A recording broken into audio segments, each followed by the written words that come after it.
topic is meditation. So, before we start on meditation, how many of you meditate? Okay, how many of you never tried it? Okay, fantastic. Would you like to meditate?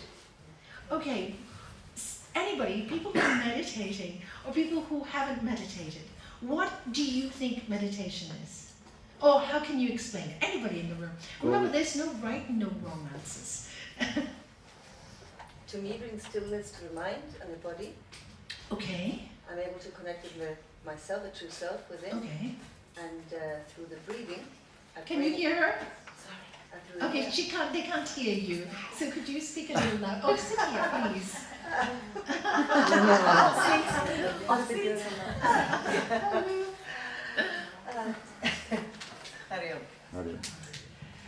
To me, meditation means quite a bit, really. I don't have to say a few more words.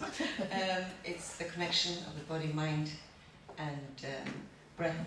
And through my daily practice, I find that this is what brings stillness to me and helps me through the day. It prepares me for the rest of the day. And I just love our meditation. It gives me the equanimity of mind that I need, because as we know, we have such busy lives all over the place that if we don't have some kind of space that we ourselves can recharge on a daily basis, we're all over the place. So this is my way of connecting to the source, to the high energy. Thank you. Thank you, Lakshmi. That was a brilliant explanation. Anybody else like to give it a try? Anybody? Yes. Jordan, loud so they can hear you. Finding myself and going within to get answers. And okay. I find that in silence is where I get the answers. That is where you get you got that one right. Thank you. Okay, did any of you read the story Le Petit Prince? The Petit Prince, the Little Prince? Yes, yeah. It's a very famous story. I think it was written in 1945. Amazing story. And he's, yes, that's right. And do you know the place I took the holiday was exactly where he lived. So it was no coincidence, it was a God incidence. So anyway, The Petit Prince is a beautiful book. And he says, it's not, life is not what you can see with your eyes, but what you can feel with your heart. Now, what are we doing in meditation? You know, a lot of people, I want to meditate, I want to find my peace, I want to find myself. All correct answers, but ultimately the goal is to connect with this heart, this you. Many people go into meditation and they try to be intellectual about it. When you try to be intellectual about it, you get lost. You will read over time and history, many great souls try to make sense of meditation, or try to guide it, or try to force it, or try to stress it, and they can never meditate. Because what are you doing? You are trying. And so long as you are trying, you're very much in the figure. Now, you read, most of you know this, and most of you talk about it. We are one. And really, we are one. Look at our earth. Different color skins, but we are really one earth. All of us have a heart, liver, kidney, and when we don't, we're in big trouble. But all of us do. We just have different clothing on. But really, we are one. And when we forget that we are this one, this is where all the problems of the earth start. I mean, just look at it. My way is better than your way. Even in your family, even with your friends. When we get separated from this, we are the one, we are one, and no, it's my way, your way I don't like, that's when all the trouble starts. So the real idea of meditation, the real depth of meditation, is getting to the place where you really acknowledge and feel this oneness. Because at one point, we are really one. How do I know this? How do you know it? You don't even have to prove it. All you have to do is remove, let's say all of us die today, the bodies will become ashes and dust. Well, where are we? We're in space. We're energy now. So we become part of space. We become part of what you don't see with the eyes, but know with your heart. You become that spirit. You become, why is it so difficult for mankind to do this all the time. Because the energy of the Spirit is so potent, it is so powerful, it is so strong, that when you're not ready to receive it, if your vehicle, if your body is too weak, or your mind too troubled, and you receive too much of the Spirit, what will happen? You'll burn out. It's like if you put a voltage of 120 plug. Think about it. Okay, it happened to me in America. I had a 240 plug actually, and I put it in 120. Guess what? Bang! Poor room. It lost all its electricity. I really had to apologize and pay for somebody to come, but they wouldn't charge me. But this is what happens. When you're overcharged and you go somewhere where it's undercharged, you create a kind of a shift in that energy field. And if you're undercharged and you go somewhere where it's overcharged, you cannot take that energy field. This is why they say with meditation, go slowly. So in the beginning, when you, and we're going to do some meditation today, when you first start, it's really important to know the goal and what it really is. It is really leaving this behind. Not easy to do when you're a human being. Not easy, because if you don't really understand, that you are not this body, you will be very confused by what happens in your mind. This is why sometimes the church says, don't meditate, you go crazy. Why? Because if you don't know what's happening to you, this is what happens. And you see over-religious people, right, who are over-religious also in any tradition, they become fanatics. What happens to them? They flip a little, don't they? Because they're still dealing with the mind. They haven't understood the things of the heart.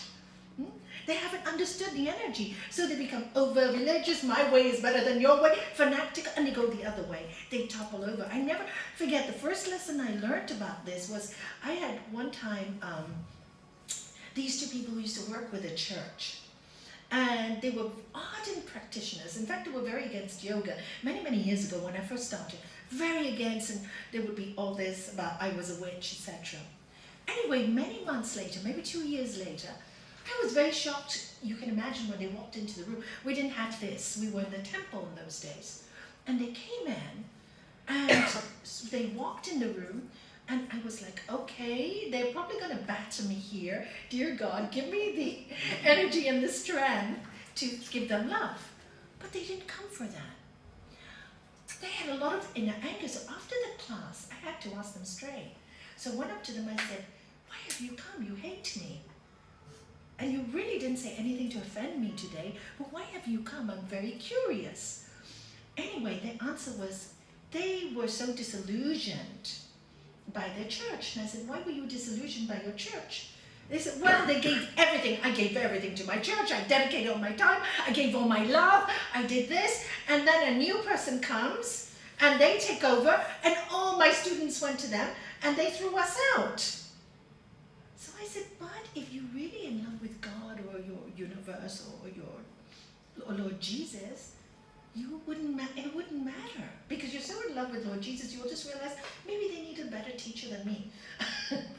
You wouldn't feel bad about it. The fact that you feel so bad, don't you trust Lord Jesus? Don't you trust your God? And then they got a little confused. And then they started to say, no, we love God, but we hate all these people.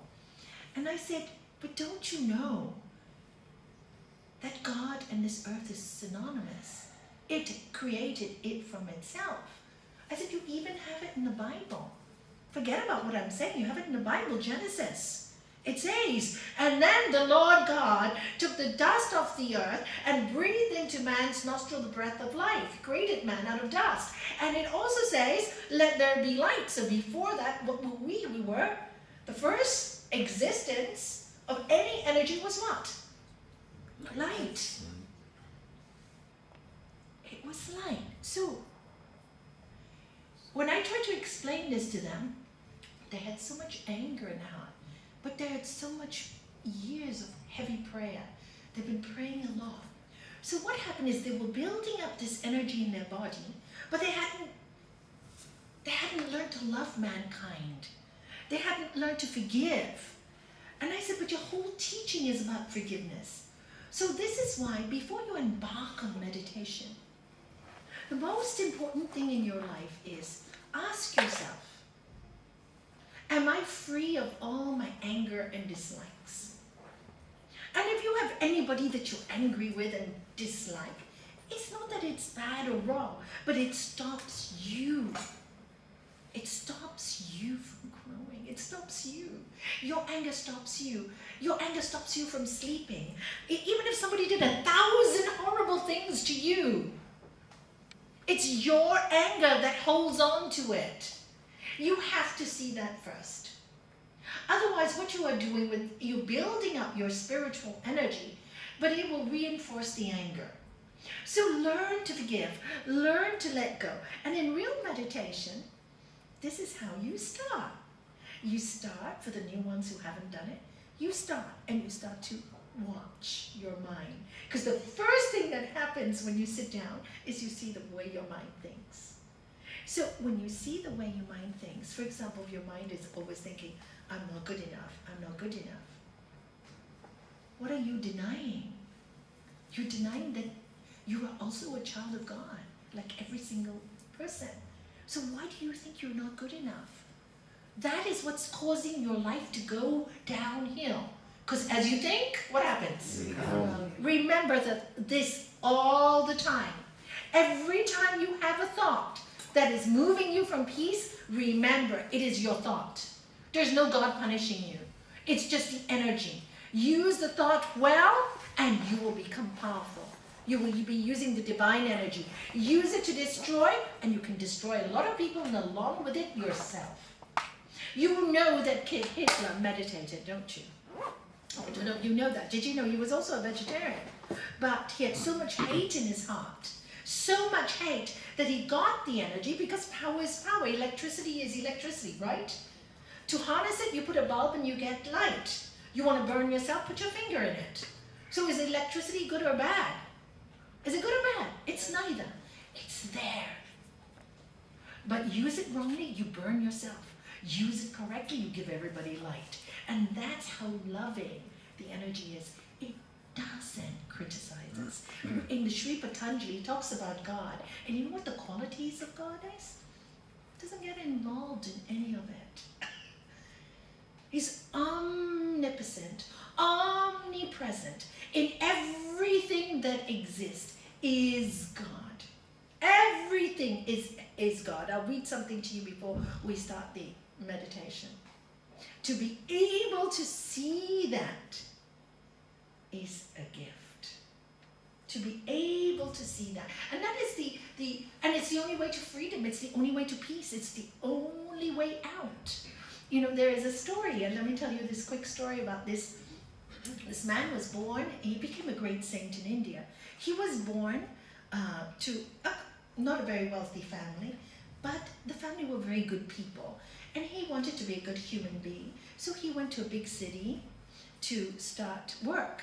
He worked as a servant for this very, very, very rich family. Soon they saw that he was such a good servant. He worked so hard all his life that they kept on promoting him. So one day he became treasurer of the whole company for this very wealthy family. And they loved him. They gave him home, they gave him everything. They trusted him with the money. One day while he was delivering the gold from one place to the other, he got robbed. But because he was such a good person, he didn't fight because he knew he wouldn't win. As a result, they just robbed him and they left him.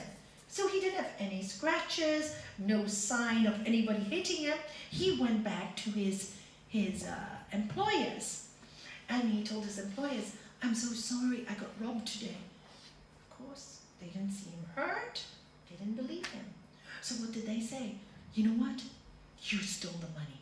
You definitely stole the money. He got in shock. He said, I gave my entire life. I didn't even have a family. I've just been serving your family for 30 years. I would never do this to you. I would never steal. They didn't believe him, so they started to beat him. They started to beat him. He was in shock. He said, but I would never steal. You should know me after 30 years. I would never steal from you. So they didn't believe him, so they said, because of your good work over the 30 years, we're going to lock you up for 3 days. If by 3 days you don't tell us where the gold is, we will call the police. Okay, so he was thrown into this room, and he sobbed and he sobbed and he sobbed. He was so hurt.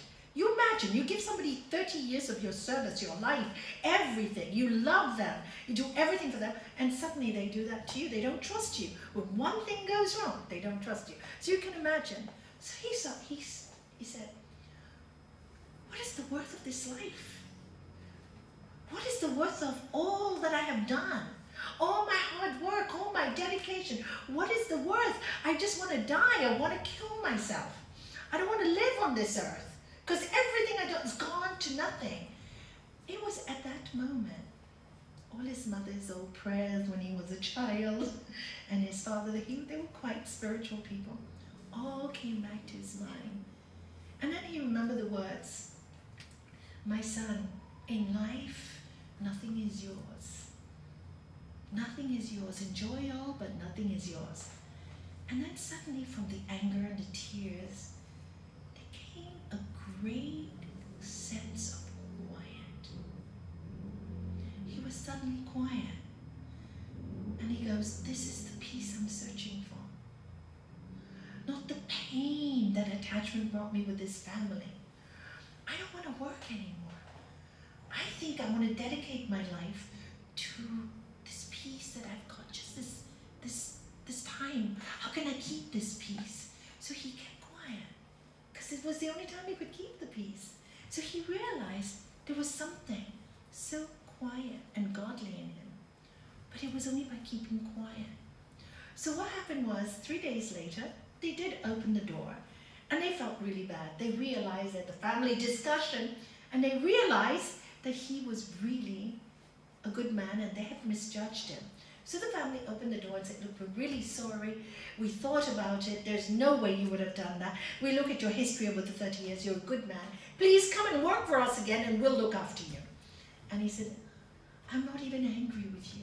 You've done me the biggest favor on earth. You have made me realize that the most important search in my life is for the truth and to find the divine. Everything else is temporary. I would have stayed with you and died with you, and nothing would have happened in my life. There was no consciousness of something better, something more peaceful, something that I felt with my heart because of the pain. If I hadn't had that pain, I would not have wanted to look for something more. So please forgive me, but I am leaving. So with that pure heart and forgiving heart, because you see, he realized, he found the truth, that there was something greater that gave him that peace. So he went to Benares, which is a holy city, and he tried to look for a teacher. But because he was very poor, he had no connections. And because he left everything behind, he felt none of it was worth anything anymore. And while he was sitting on the banks of the Ganges, one of his employers' old uncle saw him and recognized him. What are you doing here? Aren't you working with my family anymore? So this man, the servant, began to tell him the story. And the old man felt so sorry for him. He said, I have a brilliant guru. His name is Swami Krishnananda. Let me take you to him. He will take you as a disciple because your call is so sincere for the truth. Your call for peace is so sincere. He will look after you. So he took him to Krishnananda, and Krishnananda took him as his disciple. And from that day on, he wanted to maintain that peace. He started to meditate. Within 2 years, he became one of the greatest teachers of that ashram and converted many people to a more peaceful way of living. So in life, the first thing you must understand before you even start meditating is that all things that have hurt you and brought you pain brought you to where you are now. Forgive them, accept them, and move forward. Then, when you start to meditate, your job becomes easier. Much, much easier. But if you start to pray and meditate, always asking for things or wanting something to be different, you are still wanting. And even if you get all those things, they'll still leave one day. they'll still leave. Even if you get everything you want, even if you have the best relationship in the world, one day one of you will die. Right? So when you realize that, really realize, then you want to connect with your higher self. You want to connect with that strength within. Because you want to, whatever life you have, to live it in the richest way you can, filled with love. And before we start on our meditation, can you just pass me my glasses and my book? I'd like to read to you something from the Upanishads, which is one of the oldest scriptures, they're 4,000 years old, about meditation.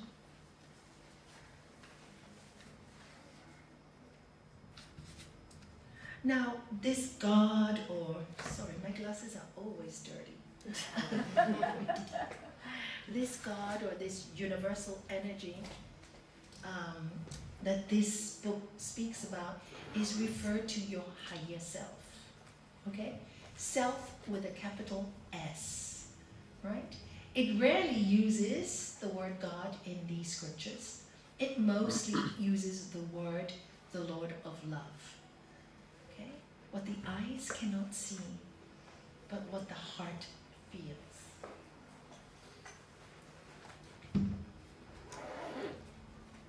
Bright but hidden, the self dwells in the heart. Everything that moves, breathes, opens, closes, lives in the self. He is the source of love and may be known through love, but not through thought. He is the goal of life. Attain this goal. The shining self dwells hidden in the heart. That's why Lakshmi said to go within. Jordan said to find it within. Because you know the outside world cannot give you that peace. Everything in the cosmos, great and small, lives in the self. He is the source of life, truth beyond the transience of this world. Remember, this world is only transient. Here today, gone tomorrow. Like everything else, sorrow here today, gone tomorrow. Pleasure here today, gone tomorrow. It's like that. This is the earth we live on. He is the source of life, truth beyond the transience of this world. He is the goal of life. Attain this goal. Take the great bow of the sacred scriptures. So you imagine this bow. And he talks about sacred scriptures. And sacred scriptures are any books that elevate your mind. Right? Place it on the arrow of devotion. So you imagine you are studying the scriptures and it's your bow. Okay? Imagine an arrow. And the arrow is full of what? Devotion. Devotion. Now this is the secret to successful meditation. This is the secret. Fill your heart with love. Many people miss this step. It takes a long time to find the peace. All the great masters tell us, love one another as I loved you, Lord Jesus. Love thy neighbor as thyself. But in order to love everybody else, what does it say first? You. Lord Jesus said, love everyone as I have loved you, as I have loved you. So he loved us first, and then we can love people. But if you don't feel love, you cannot love anyone. You cannot be in that joy. So here is the hint for a successful meditation. Fill your heart like an arrow with devotion. Devotion to your goal, which is to find out who you are. The permanent self, not the impermanent I. Then draw the bowstring of meditation. Now, imagine when you take a bow, an arrow, and you move the bowstring. Meditation is your tool. And aim at the target. And guess what the target is? The Lord of love. And I love this description of the universal God. I love it, the Lord of love. For me, this to me. The moment I read this, I go, I love this scripture. The Lord of love. The mantra is the bow. You need a mantra. You need a thought that takes you above a thought. Your thoughts. So a mantra is sound vibration that we're going to be working on that right now. And that mantra takes you beyond your own personal thought. So use a mantra to help you. The aspirant, again he says, now you become. The aspirant is the arrow. You become that arrow. You become love yourself. You become devotion yourself. So you become that arrow. Now draw the bowstring of meditation. Now use your meditation when you become this love energy and hitting the target, be one with him. So that is the goal. That's why we meditate, to be one with this incredible Lord of love. And I'll just finish with this. In his robe of woven heaven and earth, mind and body, realize him as the one behind the many and stop all vain talk. He is the bridge from death to deathless life. Okay, I can go on reading this for ages. You know, every time I touch the Upanishads, it's like a drug for me. And that's why they say, if you have this addiction to the Lord of Love, all the other addictions will leave you. And that's why in the 12-step program, the first thing they say is, no, there is a God. And it's a lot of love. And then get yourself to understand, once you become strong, all the addictions, you don't have to worry about addictions. You know, Master Shivananda used to say this. Master Shivananda is the master of my master. He used to say, just meditate. Fill your heart with love, right? Fear will leave you. Anger will leave you. Addictions will leave you. Everything will leave you. You don't have to drop them. They will leave you. But you've got to fill your heart with love and forgiveness first. Okay? So this is the work before you start. So if you have a lot of anger issues, go see somebody about them and get over them. Get over them. You need to get over them. It's hard to, so you need help. So you need patience. Be very patient with yourself. Really trust yourself, but aim for the Lord of love. Remember, what is your target? To find that love, to find that peace that frees you from everything that is transient. Something more permanent in you. Okay? So now we will start on the meditation. So if you can all sit with your spine erect, I will guide you. Don't worry, the new ones. So the great scriptures speak about the natural mantra, the first sound. Okay? So we're going to use the natural first sound. In the beginning, there was the Word was with God, and the Word was God. That's from the Bible. Hindu scriptures. In the beginning, there was Brahman, and Brahman was the Word. So we are created out of sound vibration, light and then sound. Okay? So when there's a vibration, creation.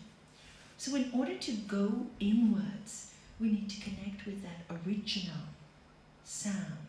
And the first sound sounds like any vibration, right? Any vibration. What does it have? This is why all the religions, as you know, Amen, Amen. Because why the again, why the Because when you open your mouth, what's the first thing you do? And when you close, Amen. So men heard it, the wise people from the sages heard it. They heard it before language came. First opening of the mouth was a mantra. So we go back to the source, and that's why we use the mantra. Then they noticed another thing. They didn't open the mouth. There was something even deeper. And they heard this sound, and they heard so hum. Because if you naturally close your eyes and try this, just breathe in. And now breathe out.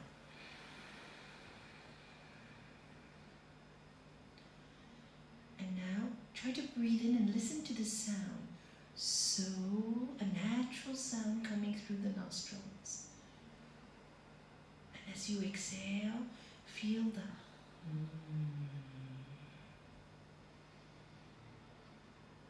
Now keep breathing and try and focus on your ears, your inner ear. And try and hear the so hum.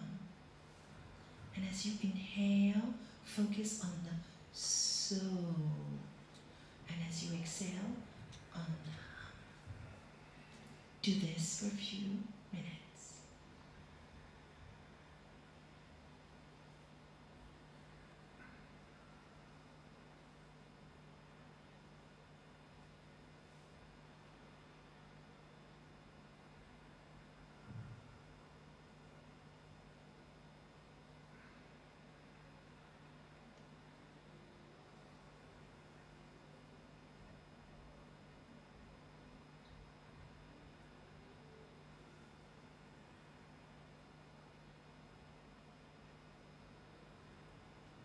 If your mind goes into a thought, bring it back to the breath again.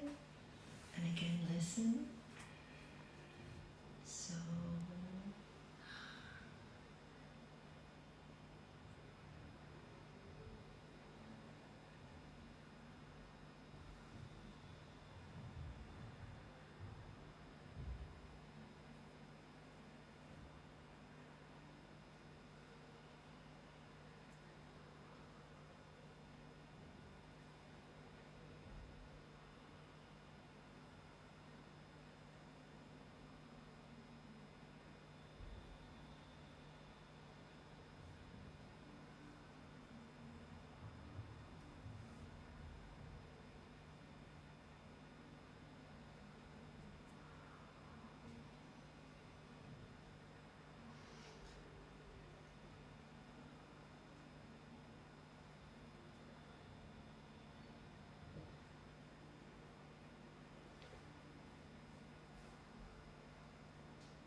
That was 5 minutes. You were still. How was your mind? Get to know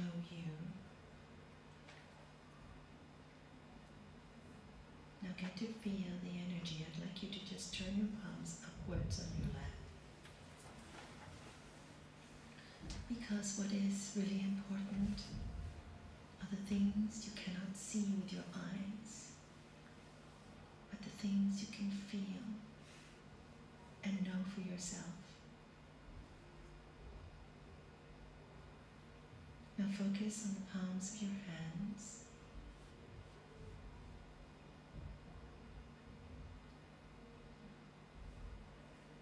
Feel the tingling of all the nerves and meridian centers in the hand.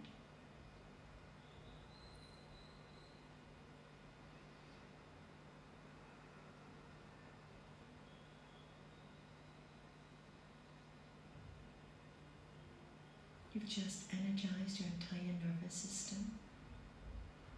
And this is why meditation is very good for people who suffer from health problems. Because it takes you away from your mind and your stress and your pain into a world of silence and healing.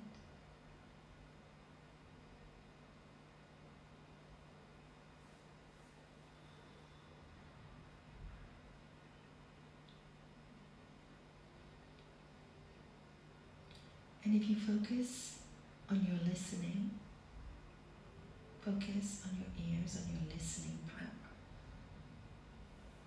you will see there is a sound beyond all other sounds. Try and focus now for the next minute. Just listen. There will be many outer sounds, but listen for that one sound.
You can open your eyes if you like. You might even not like. If you like to stay with the eyes closed, continue to do so.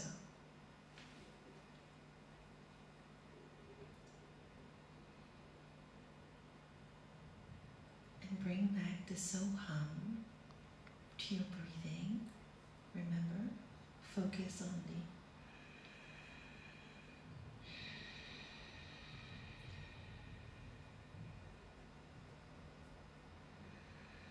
try to now concentrate on making the hum longer than the so. Inhale with the, and the hum should be much longer.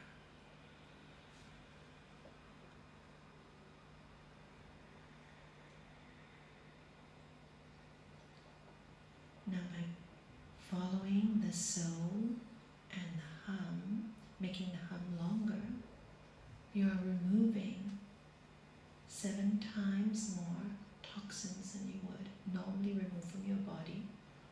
At the same time, taking in such a strong amount, powerful amount of what we call prana, cosmic energy, into your body.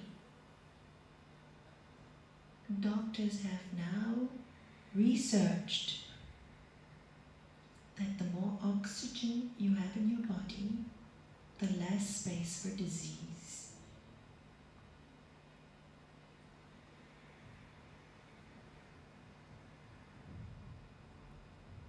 So allow the natural gift of Soham to heal not only your mind by keeping it quiet, by listening to just the sound of the first breath.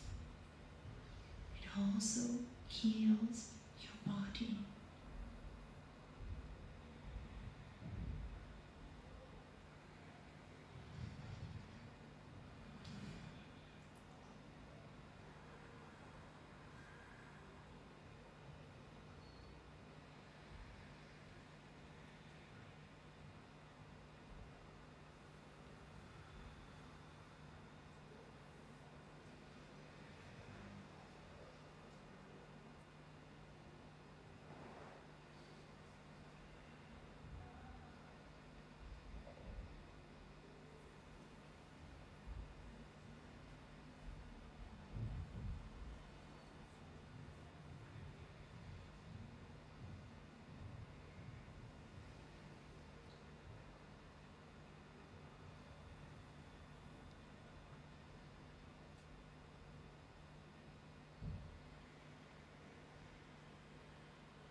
And now we go to another stage of our practice.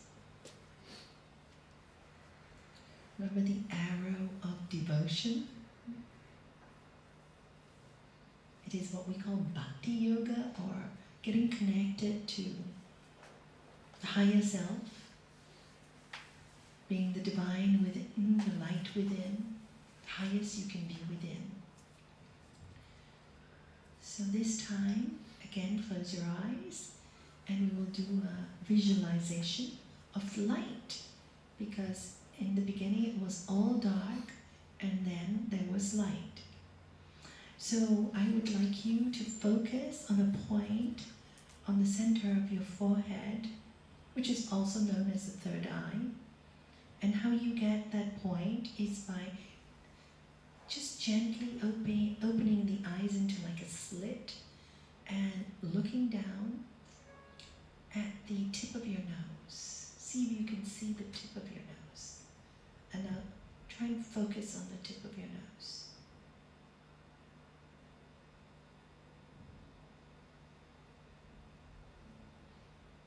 You will feel a pressure right there on your forehead. Close your eyes. And right there, visualize a bright light, a star, beautiful star. Star. And then there was light. And then there was light. So I'm created by light. And then there was light. And then creation happened. So we all come from light. Repeat in your mind.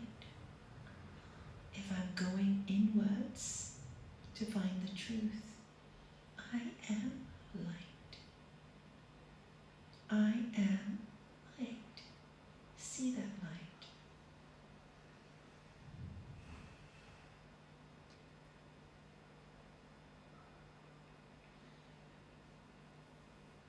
Now bring that light, that star,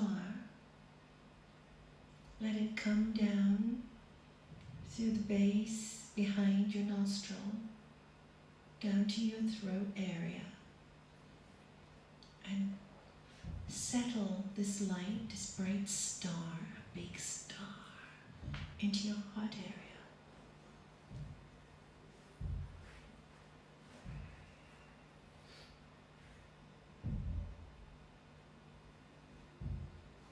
See the star and think of things that make your heart sing. Make it sing with peace. Things that make you feel solid and strong, peaceful and quiet. No matter what happens with your mind, the heart sings. Think of those things that make you sing, that elevate you. Bring that to your heart. And now breathe in so.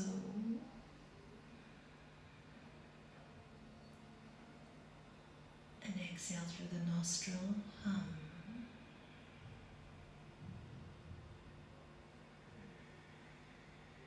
Feel the warmth in your heart. Feel it. It's not what you see with your eyes, but what you know with your heart. Breathe in.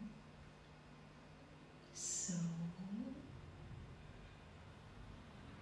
And as you hum, feel the warmth and love fill your heart.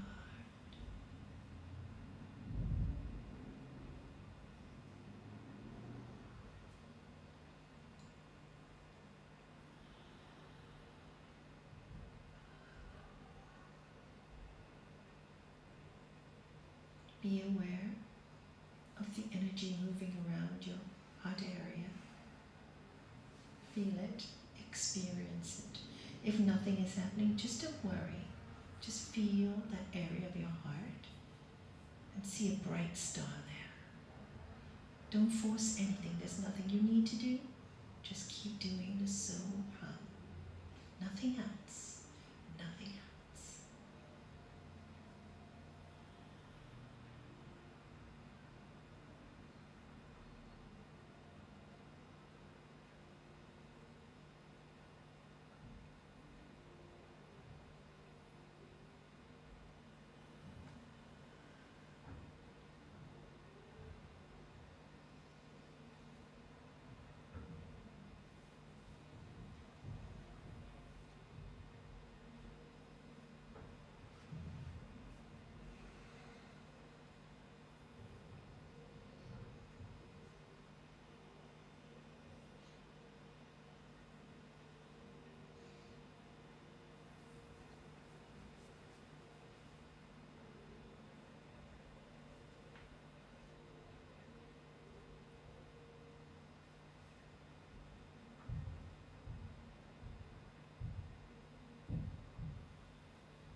And now, connect to the higher self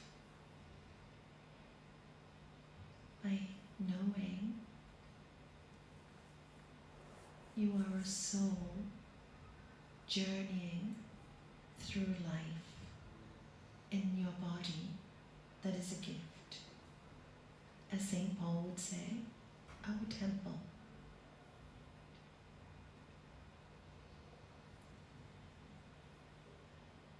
So, hum, that is that. That is the truth. A soul journeying through this life, finding itself through the impermanence of life. When things go, children grow up, life changes. You may get robbed of everything you have, or a job you've had all your life and suddenly you're a nobody anymore. It doesn't matter anymore because you are so hum. You are that. And when we come to this world, that is the experience of the impermanence of it. So we don't attach to the painful or very joyful moments. We just observe them, live them, and let them go, and live to the best we can. You can only live to the highest you can when you become that light bulb and give light. Then you serve just by being a light. Don't have to do anything else. And what is purity? So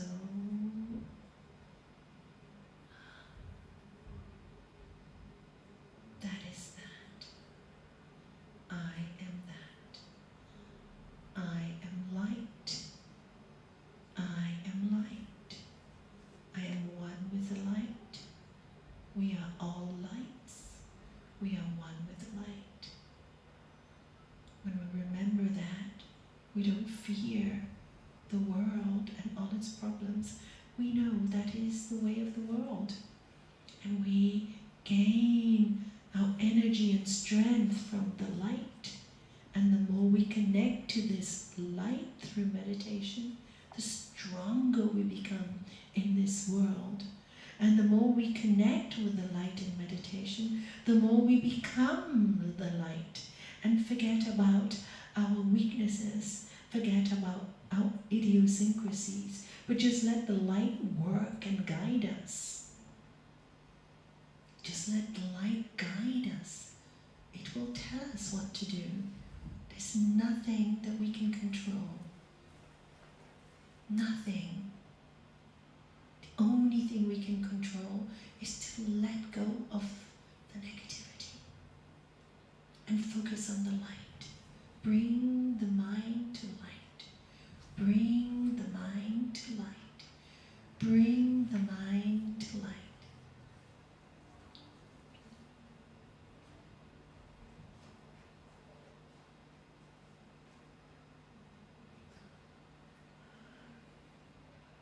And feel a steadiness and a strength in it. I am light. See that star.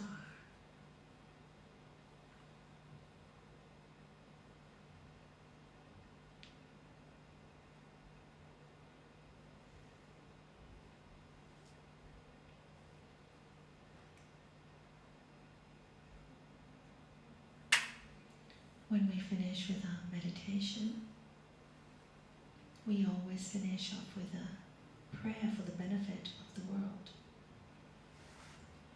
Bless all those who are suffering, especially in places like Nepal at the moment, and Ramadani, is it, in Iran.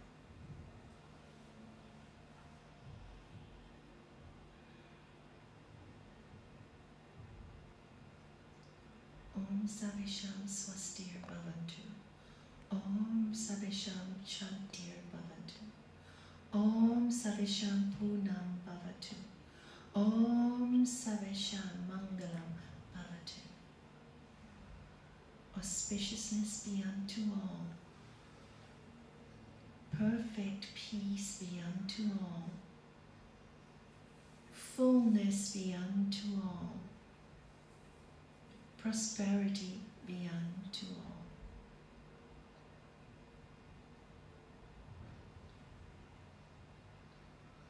Om Shanti, Shanti, Shanti, Shanti.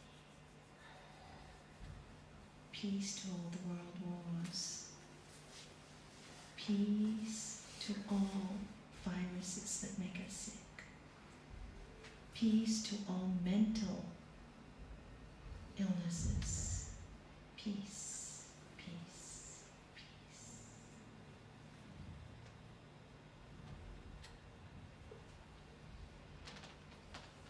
And that is meditation.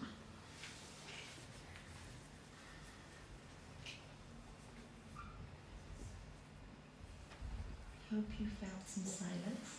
And now the next few minutes, Well, that's good. You did a good 25 minutes. Are you proud of yourself? Opening and closing, but focusing. So that's really good. So now you can ask any questions. Anything you want to ask? Yes, Gigi. Why does my body go? So I can't keep it still, so boom. Okay, you were rocking a bit too, Kripa. And a few of you were rocking there at the back. Okay, why does your body go? That's really interesting. That's a good question. Because your soul energy is much lighter. And as you are focusing on it, it becomes much lighter, but the body becomes a little heavy now for you. You know, this is why I don't know if you notice whenever I start talking, I can't with jewelry. I can't. Even if I forget, it goes like, it's heavy. It suddenly feels, everything feels heavy on my body. I just can't wear it anymore. And so when you start to meditate and you feel your space energy, the body becomes a little heavy.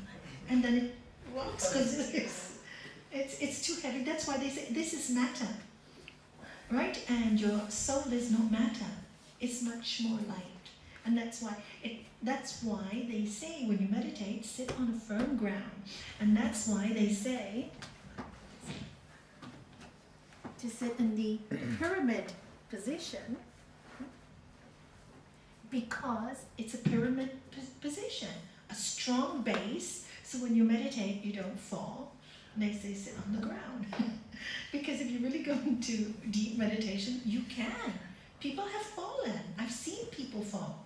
You just fall. So to protect yourself in the early years, especially in the early years of practicing, you stay, because your body will do a lot of this until it gets used to. Remember I told you about the electrical energy?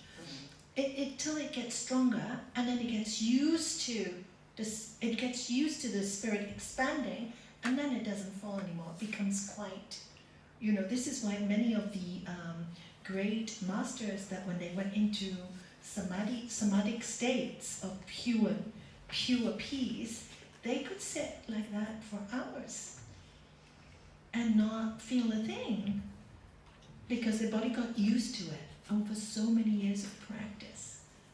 So if you have an injury and you can't sit like that, or if you have blood clots, because today people are not taught to sit like that. In the old days we didn't have chairs, so it was natural. Don't worry, get a solid chair or a very straight back armchair and sit back and make sure your feet are on the ground. Okay, don't leave them hanging like this. Always make sure they're on the ground solid. And that keeps your solidity as well. Okay? And keeps you strong. So it doesn't matter nowadays with good chairs. In the olden days they didn't have these chairs, so they had benches. So we go with the times. So if you can't sit cross-legged, at least sit with your back straight and the feet on the ground. So that's why that happens, the rocking. Any other question? I always get fidgety when I'm like this, because my knuckles hurt and stuff. Okay. And after a while when you were so, I forgot. Good. Yeah, this is what the great master says. You know, it's very difficult. You know, It distracts me at first, but then you see, that means when that happens, it means that you have now a lot of control over your mind. This is one of the signs, right? This is one of the signs. But I can see you got very arched foot, and sometimes the bones can hurt you.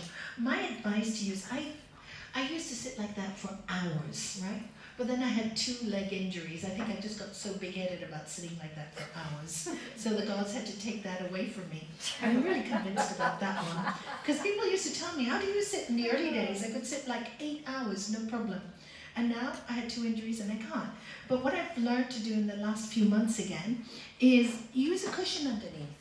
So I was gonna, can I borrow that cushion? So for people who have very, big bones on your, bony ankles, or you have bones on your, just do this. Yeah, you just do this. See, my injury's here. So now when I meditate, I put a cushion like this, and that's fine. I can sit for hours again. Do you see the difference? Yeah, and you can put it in between also. If one foot is better, you always find one leg is better than the other. Yeah, so you can do that, and then you can put this a little over, and then you're in a perfect position. Use things to help you if you need. Isn't better? And for bony people, this is really good. If you've got bony ankles, you Yes. Then also for beginners, Yes. because it's hard to sit for a long time, if you wedge behind a nice height, your knees drop to the floor and you don't have to hold them up. Yes. Did you hear that? Okay. For beginners, you put a cushion right underneath the edge of the cushion, and you sit on the edge of the cushion so that you get this kind of sitting. Yeah. And then you get like this. But if you do a lot of hatha yoga and exercises, which is really important, and this is one of the things that I can't stress enough. You know, you don't have to be a great hatha yogi. You don't have to go into all these fancy postures. No, that is a fallacy. But doing basic postures, just the 12 basic postures, every day, a 20-minute session, will change the whole dynamics of your body. And if you don't want to do some of the, headstands, you don't have to. I don't do the headstand.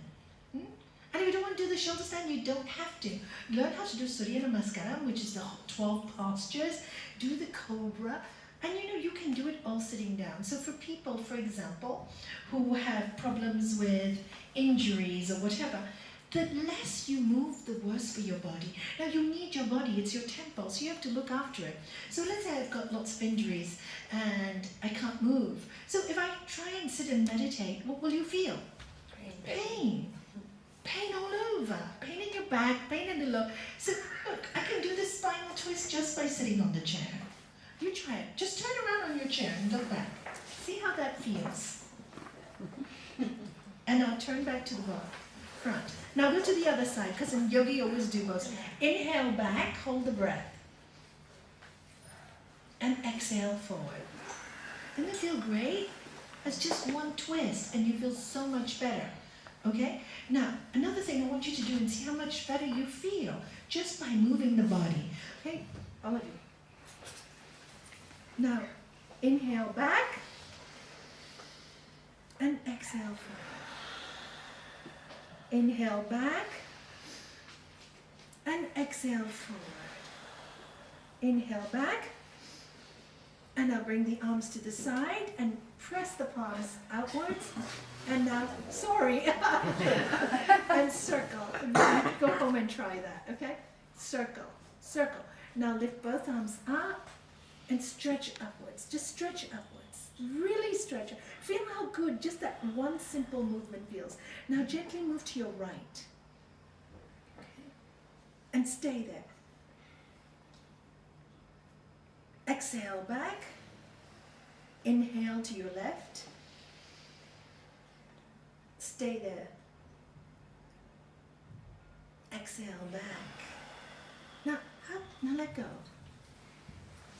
Now, can you imagine? It's much easier to sit. So, if you don't want to do a whole hatha yoga class, go look it up on the internet. And you just do basic stretches. If you don't want to get out of your chair, just touch your toes. You can all do that. Can you all touch your toes? Give your body a good stretch. Yeah. You can do this one. You got long legs. When you're watching the TV celebrities with the baby pose. Yes, look at her. Yeah. So keep stretching. And this is the secret. Keep the body supple. Because if the body is supple, it's easier to sit.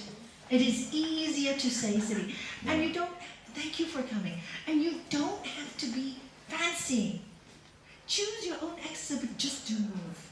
Because you need to do twists, you need to do forward bends, you need to do back. Now try the cobra sitting down. Put your hand on the chair, base of the chair. Okay? Now bring your chest out and your shoulders back and head up. Exhale, release. Inhale again. Chest out, shoulders back, head up. Can you feel the whole spine becoming alive again? And breathe out. Look, few movements. Doesn't it feel great? Yes. It feels so great. This is why movement is so important. So if you really want to get over things like balancing, use your body to help you make your body strong. Use your body. That's our instrument. We don't have it for long, so we should look after it. It will go one day, but at least keep it supple so we can reach the highest goal, which is the light within and the Lord of Love. If that is your goal, fill it with devotion and use your body to help you. Your body is a great tool. Thank God you have a body to find the truth. Animals can't do that. We can. Nothing on this earth can do that except human beings. And human beings have the only ones that have the potential, as Master Chinmayananda say, to live like gods on this earth and to make it the best earth possible. Why? Because if you think like a yogi, you only want to make peace wherever you go, and you just work towards becoming a light. And if you become a light, you walk anywhere and you bring light. You bring light. We are all, not me, you, all of us are light. I read that to you. We're all created from light. I'm not lying, it's the truth. You read the Bible, read anything, and that's the truth. So you really focus on the truth, and before you start meditating, who am I? Who am I? I came from light, so I must be light. This life must be transient. So why am I focusing on all my problems? Like this man, the man, that servant, focus on getting worldly stuff. In the end, all his hard work for 30 years came to nothing. Then he realized, what is my life about? So when you get really depressed and panic attacks and think, oh my God, why is this happening to me? Why am I this? Say, thank you for waking up my soul. My soul is awake. Because it'd be very sad if you're near your deathbed and you don't even know who and what you are and what your purpose in life was, and your whole life has gone by and you're dead now, you're going to die. Isn't it much nicer to know what your life is about? And when you're ready to die, if cancer should come or any illness, everybody has to die one way or other, right? You won't even ask the question, why me? You'll just say, okay, time to go.